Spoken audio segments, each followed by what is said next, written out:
यह भारत का वो कुंड है जहां भगवान परशुराम ने अपनी मां की हत्या करने के बाद अपने हाथ से चिपकी हुई कुल्हाड़ी से मुक्ति पाई थी।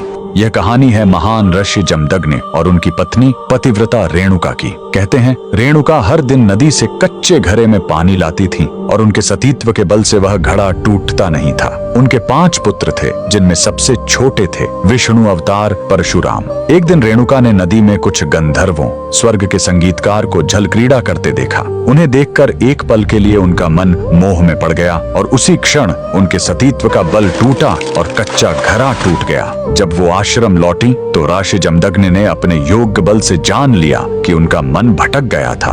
वो इतने क्रोधित हुए कि उन्होंने अपने पुत्रों को आज्ञा दी, अपनी मां का वध कर दो। जब चारों बड़े भाइयों ने मना कर दिया तो क्रोधित पिता ने उन्हें तुरंत पत्थर बन जाने का श्राप दे दिया। इसके बाद परशुराम ने पिता की आज्ञा को अपना धर्म समझा। उन्होंने भारी मन से अपनी कुल्हाड़ी उठाई और अपनी ही मां का सिर धड़ से अलग कर दिया। उनकी आज्ञाकारिता से प्रसन्न होकर जमदग्नि ने वरदान मांगने को कहा। परशुराम ने तुरंत अपनी मां को फिर से जीवित करने और साथ ही पत्थर बन चुके अपने चारों भाइयों को भी मुक्त करने का वर मांग लिया। सब फिर से जीवित हो गए, मानो कुछ हुआ ही न हो। लेकिन कहानी यहीं खत्म नहीं हुई। मातृ हत्या का पाप उस कुल्हाड़ी पर एक दाग की तरह चिपक गया और वो उनके हाथ से अलग ही नहीं हो रही थी। उस पाप से मुक्ति पाने के लिए वह दर दर भटकते रहे, लेकिन कोई भी तीर्थ उस कुल्हाड़ी को छोड़ा नहीं सका। अंत में वह पहुंचे पूर्वी हिमालय की लोहित नदी के किनारे और जैसे ही उन्होंने इस कुंड के जल को छुआ, चमत्कार हुआ। कुल्हाड़ी अपने आप उनके हाथ से छूट गई। यही पवित्र स्थान आज अरुणाचल प्रदेश में परशुराम कुंड के नाम से जाना जाता है। आज भी हर साल मकर संक्रांति पर